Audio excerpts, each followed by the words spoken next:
بعد ما كسبنا بطولة افريقيا 2006 وافريقيا 2008 ودمرنا كبار القارة وادركنا ان احنا معانا منتخب متكامل وقوي، جه الوقت اللي نروح فيه كاس العالم. والمرة دي الظروف احسن من كل مرة والمعنويات مرتفعة جدا. معاك جيل ذهبي ما جاش زيه قبل كده، وهو اللي هيقدر يفك العقدة بتاعت كاس العالم دي. اصل لو المنتخب ده ما تأهلش لكاس العالم، امال مين اللي هيتأهل؟ عشان كده دخلنا تصفيات كاس العالم 2010 واحنا متحمسين قوي، ولكن حصل حاجات ما كانتش على البال ولا على الخاطر. ما تيجوا نشوف. صعبة وامكانية وجول مسار كورة صدت جول صلاح وابا الله الله يا بلاد الله الله يا الله عز بنا الأعداء ناديت يا الله ما خاب فيك رجاء.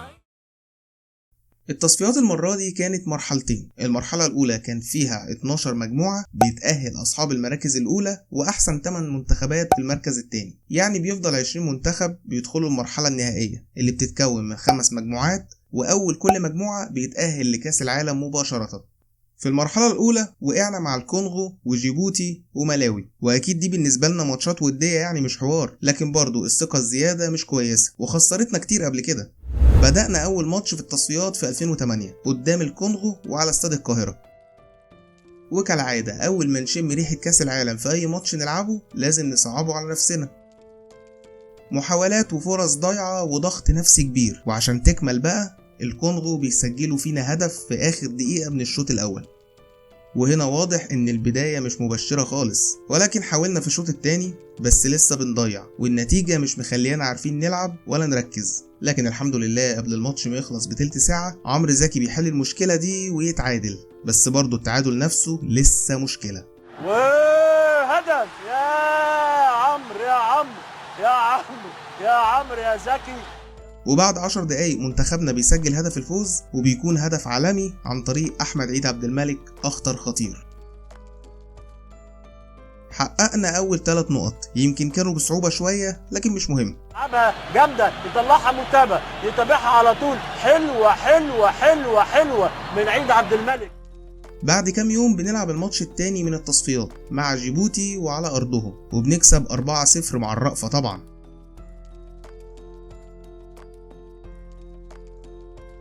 وبعدها باسبوع بنسافر ملاوي عشان نلعب الماتش الثالث، وبنتفاجئ مفاجأة غريبة، بنخسر بهدف قاتل في الثواني الأخيرة. تترد تاني عادي حاسم دي خطرة جوه جول، خطرة جوه جول في الدقيقة الأخيرة من الوقت الضايع. هدف. طبعا ملاوي عاملين فرح، دول كسبانين أبطال أفريقيا، واحنا ابتدينا نقلق شوية، لكن مفيش داعي للقلق. ماتش العودة كان بعدها بأسبوع وكسبناهم بكل سهولة هنا على استاد القاهرة. هيشوط عماد ويشوط عماد، اوه هدف جميل عماد متعب، جميلة من عماد متعب، يعني فيها نوع من القوة، فيها دماغه برجله وهدف عماد متعب. شوف الذكاء بقى وشوف بقى، مش عاوز اقول على حارس مرمى ايه، في هنا ذكاء وفي هنا بقى يعني حاجة تانية غير الذكاء من حارس المرمى بتاعهم اهو، انما ملعوبة حلوة قوي، ضربة رأس جميلة. وبعد شهور لعبنا الكونغو في الكونغو وكسبناهم 1-0 بهدف تريكا. قبل الهدف كابتن الكينج ابو تريكة حبيب قلبي، هو ده ابو تريكة، هو ده عمرو زكي اللي بيسمع كلامي. وتأهلنا رسميا من المرحلة الأولى في التصفيات. وطبعا آخر ماتش مع جيبوتي كان تحصيل حاصل، ولعبناهم هنا في القاهرة وكسبناهم 4-0 برضه. هوبا أحمد جول يا أحمد يا حسن، الله أحمد حسن بيلعب كرة طويلة، أبو تريكة جول والجول الثالث. الله عليك يا أحمد يا حسن، الله عليك يا أبو تريكة، جول جميل، مزيكا كرة حلوة، والجمهور كله سعيد جدا. شوف غمزها له ازاي، وقع على الارض حارس المرمى حسن جيدي. وصلنا المرحلة النهائية، يعني خلاص احنا داخلين على مدعكة التأهل لكأس العالم، ومفيش مجال لأي حاجة غير الفوز وتحقيق الحلم. اتعملت قرعة وحظنا جه مع مجموعة فيها الجزائر وزامبيا ورواندا، وبالنسبة ان احنا ابطال افريقيا فدي كانت مجموعة سهلة بالنسبة لنا المفروض يعني، ولكن الظروف برضو بتحكم، وايا كان وضعك في القارة لازم تدرك صعوبة الماتشات. ولكن مقارنة بالسنين اللي قبل كده فاحنا المرة دي فرصتنا احسن بكتير، وتعتبر مجموعتنا سهلة شوية. يعني رواندا فرقة سهلة، وزامبيا في المتناول شوية رغم انها ممكن ترخم علينا بس تمام، والجزائر بقالهم كام سنة مستواهم وحش جدا، فشكل المرة دي فعلا التأهل بينادينا. دايما البداية مهمة، ولما تكون على ملعبك وسط جمهورك وانت بطل القارة كل ده بيخليك لازم تكسب، بس زي ما كل ده تحفيز ليك لكنه في نفس الوقت ضغط نفسي كبير قوي عليك، واللعيبة هنا دورهم انهم يتعاملوا مع الضغط ده بشكل عاقل عشان يقدروا يكسبوا. المباراة الأولى قصاد زامبيا في استاد القاهرة. محمدي الكرة العرضية ممكن مصرية، هيا مادي رفع عينه وهو قصدها وقاطع عماد متعب. نتونجو خطيرة جدا، خطيرة يا حضري، لسه الحمد لله فقدت خطورتها. أخطر كورة في المباراة الحمد لله، دي ما تدوش مساحة. اوعى يصوب على الحضري، اوعى دي جول، ضربة حرة مباشرة. محمد زيدان على طول أمامية، هي دي جول يا راجل. محمد علي فوت ايه هدف، الله يا زكي، الله اكبر، هدف جميل في توقيت روعة الروعة. يا سلام عليكم يا مصريين، حلوة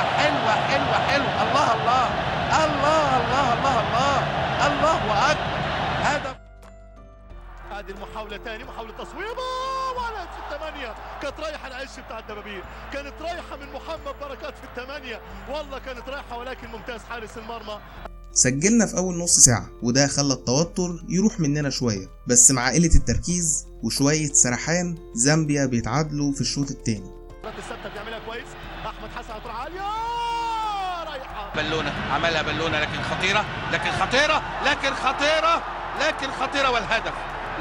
خطيرة والهدف، مش ممكن يا جماعة، حطها فرانسيسكا سونيدي رقم 12. ياه. ومن بعد الجون ده لحد النهاية المنتخب كان متشتت وعشوائي وبيلعب بدون تركيز، وده حكم على الماتش بالتعادل وخسارة أهم نقطتين.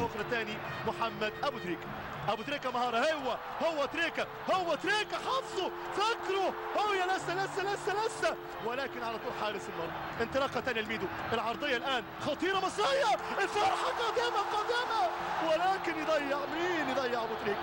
يضيع أبو تريكة فرصة العمر.